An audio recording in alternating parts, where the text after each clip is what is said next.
మనకి గుర్తుంటే గతేడాది 2023లో ఇండియాలో జరిగినటువంటి బిగ్గెస్ట్ గ్లోబల్ సమ్మిట్ మనకి గుర్తుంది మనందరికీ కూడా.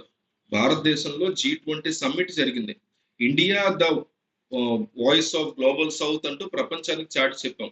ఎలా అంటే ఆఫ్రికా యూనియన్ని G20లోకి తీసుకురావడం, వాళ్ళకి పర్మనెంట్ మెంబర్షిప్ ఇప్పించడం, వాళ్ళ నాయకుడు మోడీని కౌగిలించుకుని ఏడవడం, ఇదంతా కూడా ఒక ఎమోషనల్ సన్నివేశం జరిగింది ఢిల్లీలో ఈ G20 సమ్మిట్లో మనం చూసాం.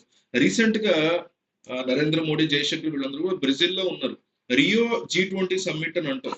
ఇక్కడ ఎన్ని విచిత్రమైనటువంటి సంఘటనలు జరిగాయంటే, న్యూ ఇండియా యొక్క పాలసీ అగ్రెసివ్ డిప్లొమాటిక్ టైస్ అనేటువంటి ఒక అగ్రెసివ్ పాలసీస్ తో మనం ముందుకెళ్తున్నాం.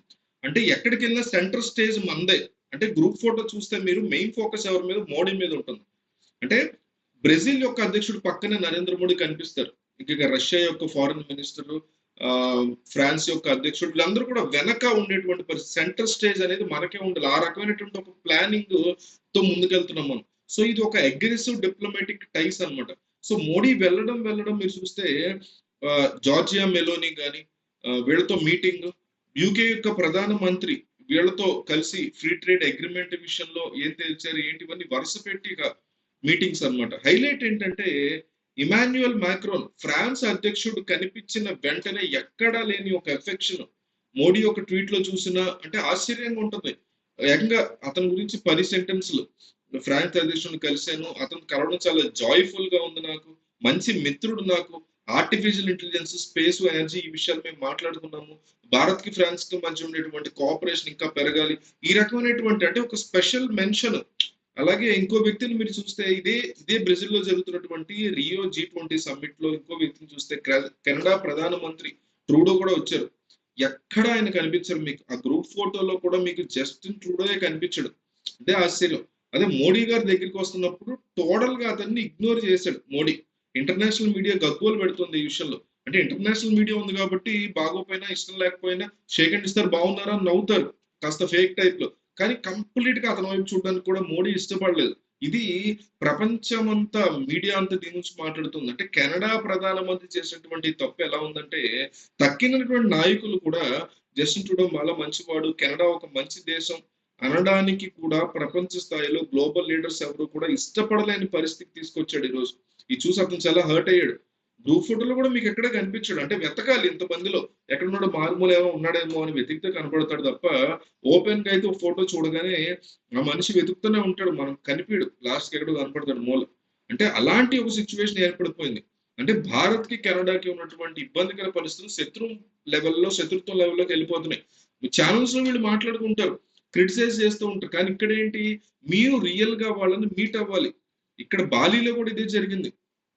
జింపింగ్ తో ఇతను మాట్లాడుతున్నప్పుడు ఇతను కోపం వచ్చిన జింపింగ్ ఇతను చేసిన పనుల వల్ల.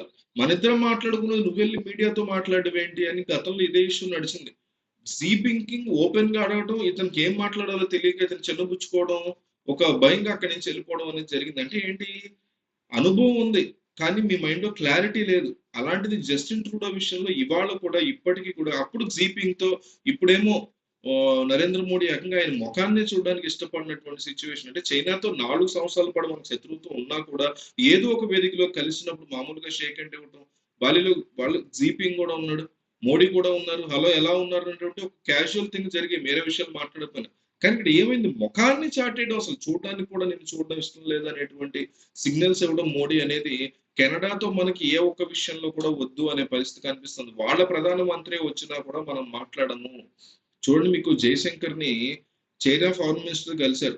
ఏమండి గొడవలన్నీ అయిపోయినాయి కదా, స్టార్ట్ ఆఫ్ కూడా మనకి మొత్తం ఇది వచ్చేసింది, మన సైనికులు కూడా వెనక్కి వచ్చారు కదా, సో ఇక మీదట అయినా భారత్ నుంచి డైరెక్ట్ ఫ్లైట్స్ చైనా దాకా, బీజింగ్ దాకా అలో చేయండి, పర్మిషన్ ఇవ్వండి అంటే జైశంకర్ లేదండి ఇంకా కూడా కొన్ని సమస్యలు ఉన్నాయి చెప్తాను అన్నారు తప్ప యాక్సెప్ట్ చేయలేదు. అంటే చైనా వాళ్ళు ఎంతలా భారత్ విషయంలో కోఆపరేషన్ అవసరము అని వాళ్ళందరూ వాళ్ళు కోరుతున్నా, దయచేసి మీరు ఇండియా నుండి వ్యాపారులు చైనా వెళ్తారు యాక్సెప్ట్ చేయండి అని చెప్తున్నా కూడా దాన్ని కూడా, అంటే ప్రాపర్ పాస్పోర్ట్ ఉన్నప్పుడు చైనా మీద ఇంతగా శాంక్షన్స్ విధించడం ఏంటి మనం.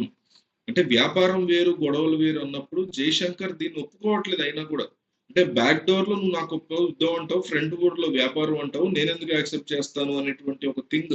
అంటే ఇలా మనం అగ్రెసివ్ డిప్లొమసీతో వెళ్తున్నట్టు కనిపిస్తుంది ఇండియా. సో కెనడా వాళ్ళ యొక్క తీరు ఎట్లా ఉంది, ట్రూడో యొక్క తీరు ఎట్లా ఉంది, చాలా ఘోరంగా ఉంది. ఈ రోజు డొనాల్డ్ ట్రంప్ అక్కడికి వస్తే జస్టిన్ ట్రూడో వెళ్ళారు అనుకోండి, చివాట్లు పెట్టేటువంటి పరిస్థితి ఉంది.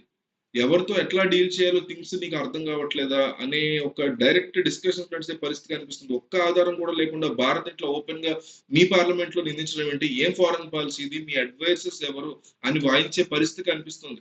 సో జస్టిన్ ట్రూడో టైం బాగాలేదు అనేది మనకు చాలా క్లియర్ కట్ గా కనిపిస్తుంది. ప్రపంచంలో ఉండేటువంటి టాప్ మోస్ట్ నాయకులందరూ కూడా మోడీని కలవాలి అంటే రష్యా నుంచి పుతిన్ కూడా వచ్చేటువంటి సిచ్యువేషన్ నడుస్తున్నాయి. ఇవన్నీ కూడా జరగబోతున్నాయి అనే పరిస్థితి కనిపిస్తుంది. సో దీని మీద మీ అభిప్రాయం ఏంటనేది కామెంట్ చేయండి.